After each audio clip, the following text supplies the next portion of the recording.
Today, we're going to walk through one of the most detailed and, frankly, profound accounts of what happens to the soul after death coming from the Islamic tradition. Now, this isn't just some story about the great beyond. It's presented as a really critical message for all of us, the living. So let's explore exactly what it has to say. Pay attention. It is meant to wake you while you are still breathing. You know, this is the powerful instruction right at the beginning of our source material. It just immediately sets the tone, right? It's telling us that what's about to be shared isn't just for, casual curiosity.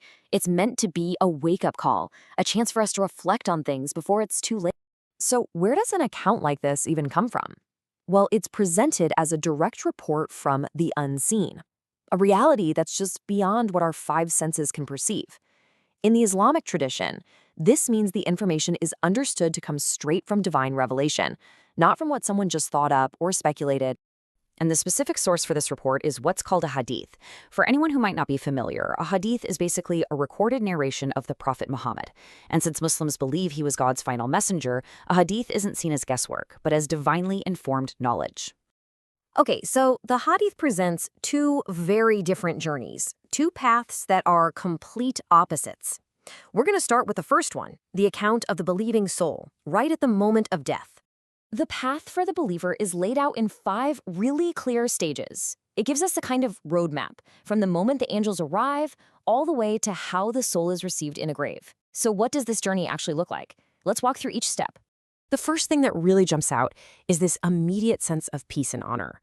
I mean, the description is so vivid. Just imagine a horizon filled with angels, their faces as radiant as the sun, and they're bringing gifts from paradise. This is not some lonely, scary moment. It's a huge celestial reception. And then the angel of death arrives. But instead of some terrifying command, listen to the words that are spoken. It's a gentle invitation, a promise of mercy and acceptance from God himself. The way the soul actually leaves the body is described with this incredible simile. It flows like a drop of water from a water skin. I mean, what a picture that paints. It's one of complete ease, no struggle, no pain, just a smooth, peaceful transition. So once the soul is free, it begins this incredible journey upwards. It's described as an honored procession. The gates of the lowest heaven swing open, and the most revered angels from each level escort the soul higher and higher until it's finally presented before God in the 7th heaven. Then, the soul is returned to the body in the grave for this really pivotal moment, the questioning. 3 fundamental questions are asked. And they're not just about what you said you believed, but about the principles that actually guided your life. It's presented as the ultimate test of your faith. And for the believing soul, the answers are immediate. They're firm, they're confident. It's not like they're trying to recall something from memory. It's just an effortless expression of a life lived with real conviction. Now, after the questioning, the believer isn't left alone. All their good deeds, their prayers, their charity, their acts of kindness, they actually materialize as a beautiful companion who brings comfort and good news. That's such a powerful image, isn't it? Your actions become your eternal friend. All right, so now the hadith shows us the other side of the coin, the journey of the disbelieving or wicked soul.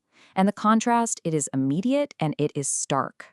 And I mean, the contrast is just jarring. Where there were radiant faces, now there are dark, grim ones. Where there was a beautiful scent from heaven, now there's the stench of a corpse. The entire atmosphere of this moment is completely, totally inverted. Yeah, that gentle invitation is gone. In its place is a harsh, terrifying command. This soul isn't being called to pleasure and forgiveness, but to divine anger and wrath. And remember how the believer's soul flowed out like water? Well, this couldn't be more different.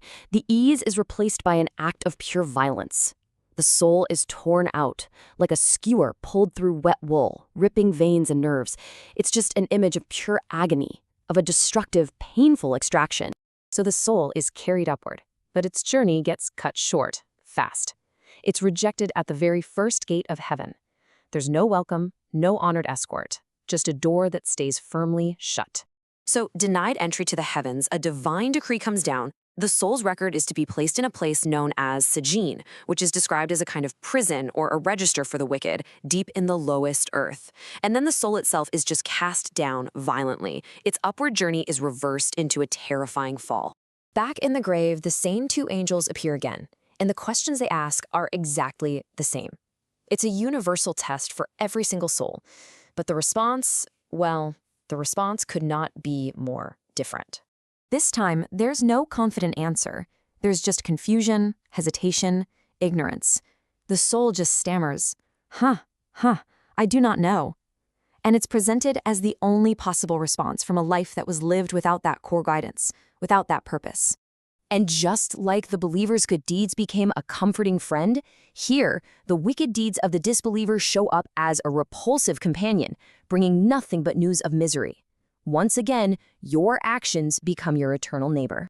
So after hearing these two incredibly detailed and incredibly different accounts, we're left with a huge question. Why? Why was this report shared in the first place?